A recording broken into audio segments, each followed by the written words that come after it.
essa palestra aqui, ela foi resultado de uma questão.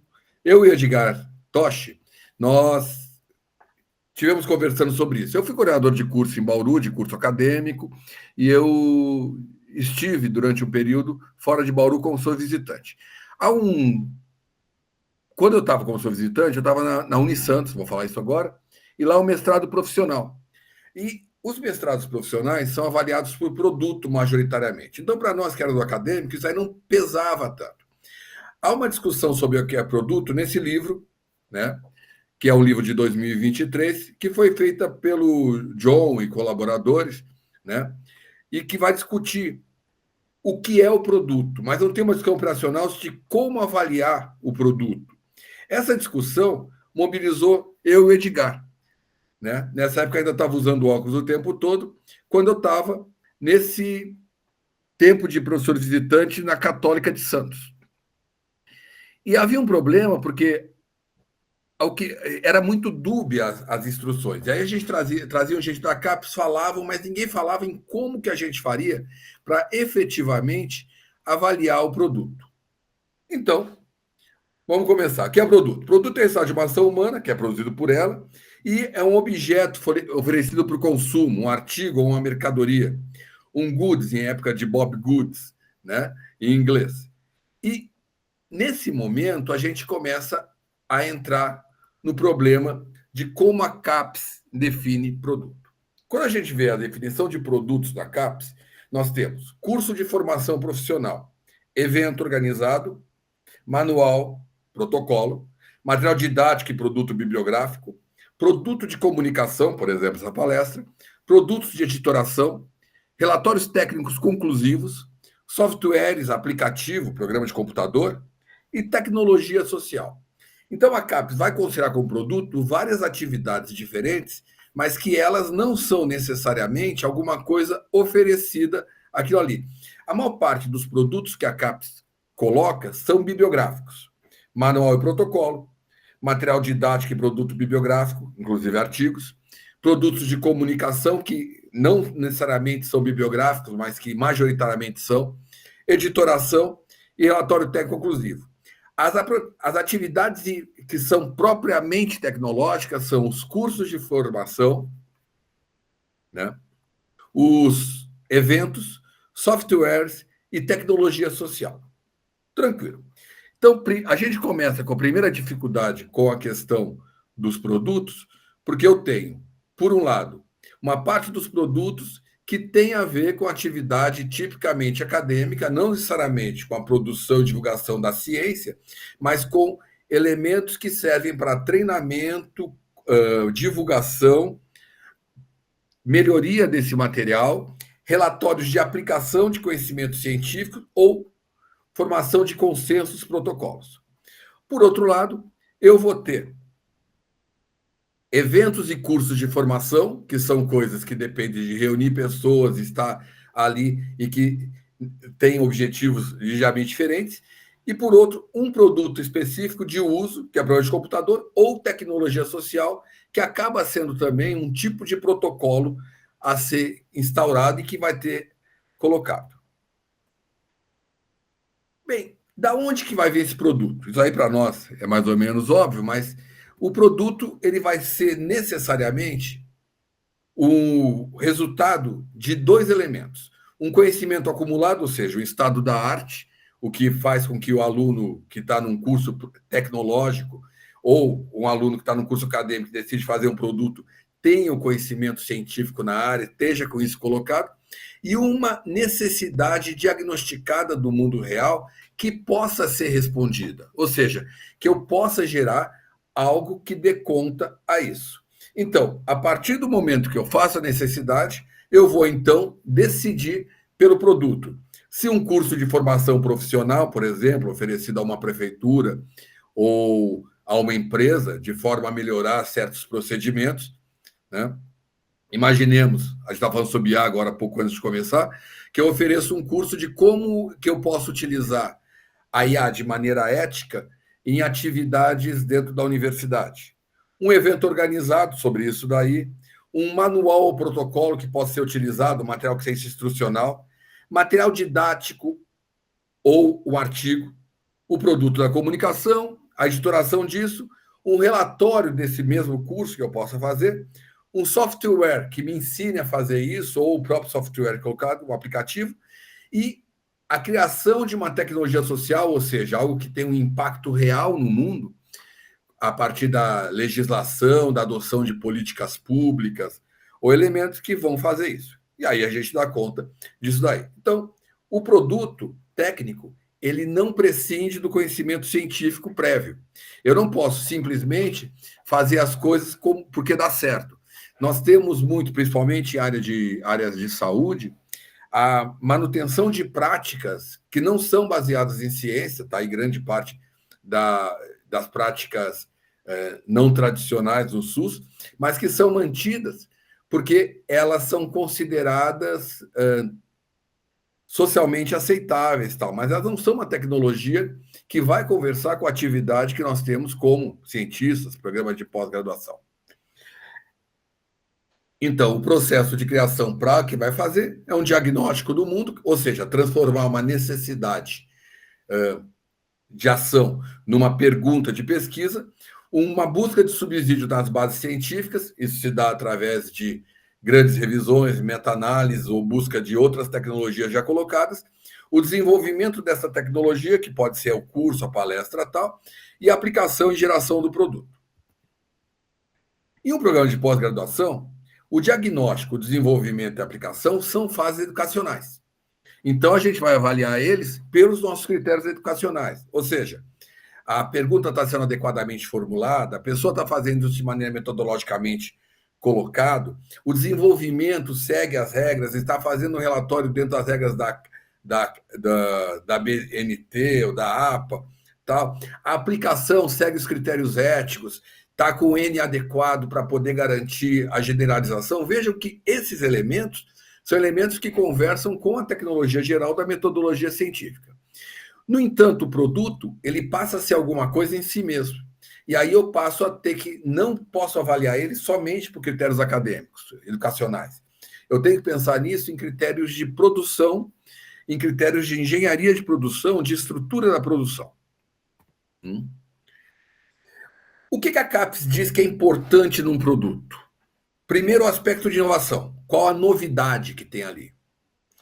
Premiações e honrarias, ou seja, o impacto social do reconhecimento dos pares como sendo importante para a sociedade. Impacto científico propriamente dito, quanto que ele abre de formas de pesquisa nova ou novos questionamentos. O impacto social, ou seja, o quanto que ele atende às formas de ação para uma população. Será que eu posso melhorar a fila do INSS? Será que eu posso gerar uma tecnologia social para a economia de água? Né? O impacto econômico, o que ele gera de receita ou possibilidade de ação na economia. Como que ele muda a questão de aprendizagem do grupo, ou seja, o impacto educacional, o impacto propriamente tecnológico, a inovação que tem, que não é a novidade na forma de abordar, é a inovação no sentido de que eu estou gerando uma tecnologia nova, uma forma diferente de fazer, uma mais eficaz. E o impacto profissional, o quanto valoriza a profissão ou melhora as práticas. Digamos, por exemplo, que eu crio um produto que permita, que eu disponibilize para o CFP, um produto que permita a criação de prontuários de pacientes online e que possam ser acessados e discutidos, e eventualmente vão gerando já essa estrutura para que melhore a forma de acompanhamento de uma clínica, por exemplo. A partir dessa nossa discussão, eu e Edgar começamos a pensar como que a gente podia pensar em amarrar a qualidade do produto a partir da nossa própria história de vida. Então, nós começamos a discutir, eu trabalhei minha vida toda com modelos animais de psicopatologia, modelos humanos, como que eu vou adaptar os critérios para avaliação de modelos experimentais, talvez possam dar isso, já que esses modelos eles não são primariamente modelos que vêm da ciência da saúde ou da psicologia.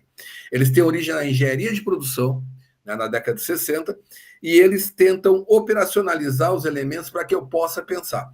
E isso responde a uma outra pergunta. Tentar de uma ação prática para operacionalizar os critérios da CAPES, para que o próprio pesquisador, o gestor do programa, possa avaliar o seu produto. Nós temos que indicar quais são os melhores produtos. Nós temos coisas que são muito amplas. Então, a ideia é pensar nisso. Para tanto, a gente retomou os elementos que determinam a valorização de um modelo animal, que vem, como eu falei, da engenharia de produção para a avaliação de produtos.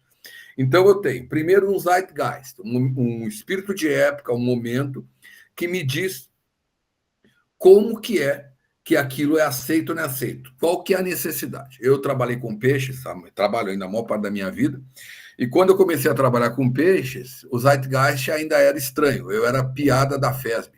As pessoas falavam dos meus cartazes e perguntavam: você estuda ansiedade em peixe? Mas peixe não faz, peixe só não nada no aquário? E ria, assim. Os elementos exegéticos ou externos, ou seja, de aplicação, e os hermenêuticos, ou da lógica interna do próprio produto, do próprio modelo. Os aspectos históricos vão ser dois: o zeitgeist, ou seja, o espírito de época, aquilo que está sendo discutido, e o estado da arte, ou seja, o quanto que nós temos de conhecimento acumulado sobre isso, que permite pensar o produto e a sua função e o que é interessante. A gente vê isso, por exemplo, no grande interesse que tem hoje, por o estado da arte zeitgeist, sobre tecnologias voltadas, por exemplo, para autismo ou TDAH. Né? Nós não temos o mesmo interesse em tecnologias voltadas para portadores de trissomia do 21. Os aspectos hermenêuticos internos, eles têm a ver com a usabilidade, o quanto que eu consigo fazer aquilo ali. A reprodutibilidade, a reprodução daquele produto, a cientificidade, o quanto que ele está amparado efetivamente pelo conhecimento da época, e o valor ecológico, o quanto que ele conversa com as questões, ou seja, o quanto que ele é uma resposta àquele diagnóstico inicial. Os aspectos exegéticos têm a ver com a eficácia comparada. Quando eu pego vários produtos, que produto que é mais custoso? Que produto que é mais eficaz? Que produto que tem melhor relação de usabilidade? A capilaridade, ou seja, o quanto que esse produto se espalha pelo mundo, e o impacto social. Vamos dar um exemplo de cada um, à medida que a gente for andando. Quando eu penso no zeitgeist da arte, eu penso primeiro na moda.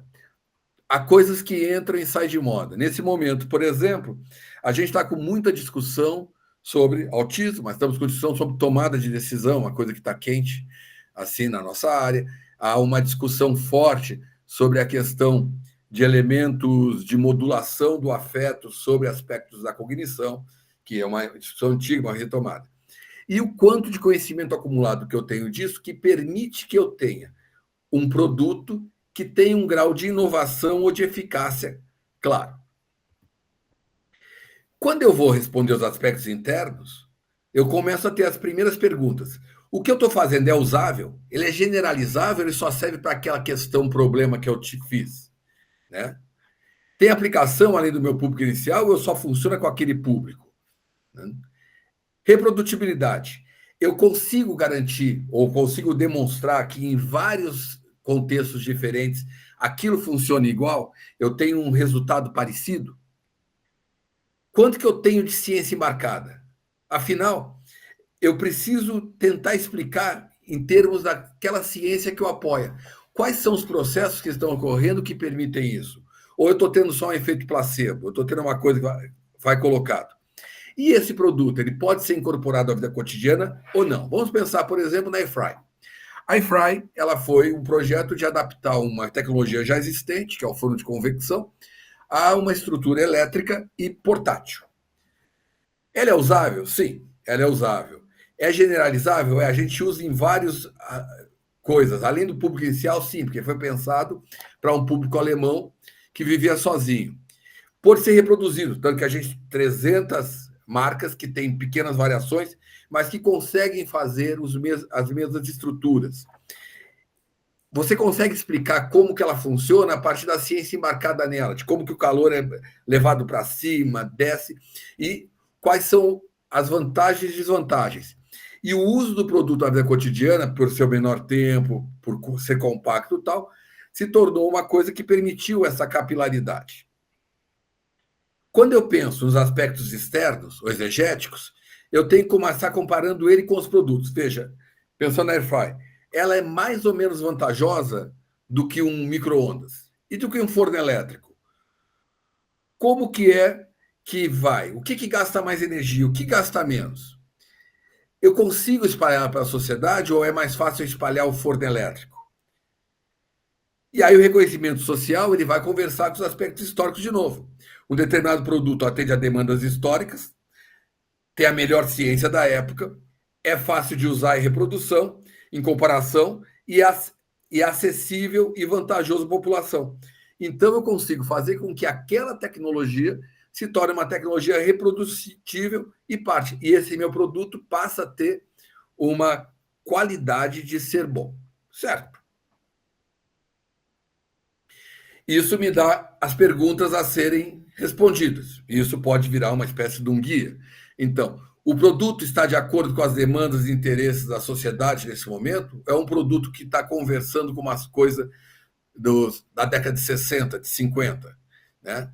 Digamos que eu estou tentando pensar a melhor Renamaru, né? Uma tinta de cabelo que era muito popular na década de 60 para hoje. Ainda há gente que usa rena, mas normalmente não mais para atingir cabelos. Eu estaria fora do zeitgeist. A melhor ciência que eu conheço está nesse produto, ela tem impacto, né? A usabilidade vai ser respondida pelas perguntas. Quem é o usuário do meu produto? Então, antes de fazer o produto, uma cartilha, uma palestra, um curso, quem que vai ser a pessoa? Eu estou trabalhando para quem? Qual que é o potencial de generalização disso? Qual que é o objetivo desse produto, no caso da pesquisa daquele produto específico? Quais resultados que eu sou esperados? Será que eles são colocados? Como eu posso reproduzir? Eu consigo reproduzir esse curso? Consigo reproduzir essa tecnologia, esse software? E qual o grau de certeza de efeito na população-alvo? Vejam que esses elementos da habilidade começam a conversar com os nossos designs experimentais que a gente já conhece de pesquisa. Qual grau de certeza? Reprodutibilidade. Eu consigo explicar como o produto age sobre o objeto? Isso fala com a ciência que eu faço, e aí eu tenho ciência embarcada. E na vida real, esse produto é útil ou é só na situação que foi desenvolvido? Ele só serve em laboratório? Quando eu vou para os aspectos exegéticos, aí eu vou pegar outros produtos similares e compará-los. Vou ver se a aplicação em várias situações. A capacidade de capilaridade, eu vou ver a característica dele, de custo, facilidade e acesso. E o reconhecimento social, a partir do momento que eu tenho o produto, eu lembro se o usuário lembra que ele existe, que o usuário coloca, se ele põe qual que é o valor que ele tem. Aí a gente está falando de uma questão que tem a ver com o mercado que vai absorver. Nós temos isso, por exemplo, com certas marcas que nós valoramos mais que outras em produto científico ou computadores ali. Então, a avaliação do produto ela está trabalhando com uma tensão entre dois polos. Por um lado, o usuário, por outro, o pesquisador. Então, primeiro eu avalio a produção do produto por critérios acadêmicos. Depois eu avalio o produto em si mesmo a partir de dois pontos de vista. Por um ponto de vista do pesquisador e do usuário.